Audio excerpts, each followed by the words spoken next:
Мына обмотканы бір жағын бітіріп қойдым ғой. Полный изолировать етіп қойдым. Енді екінші жағын изолировать етейін деп ашып атсам, мына жерден андай бір тартақ шықты.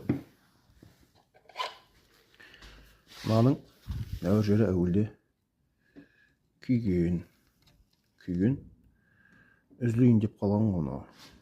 Сосын оның арасына мынандай қаңылтыр салған. Қаңылтыр салып әуір жерге шейін. Сосын оның мына жеріне мынандай олып қойған. Жалғаған қолдан мына жерін. Енді арасында мына жерде изоляциясы болды, қағаздан өзінің кардон изоляциясы. Оны шұқып не істеп жатқан кезде алмақ болды, сосын мен алып тастадым. Арасына басқан кардоннан изоляция қиып қойыпты, мынаның артын қиып алып тастаймын мына жағын. Бірақ соның өзінде енді мына манағы обмотканың мына жері күйіп қалған ғой, 3 жолы ма 4 жолы ма қызып кеткен. Сол мына обмотка күмәнді обмотка бұл.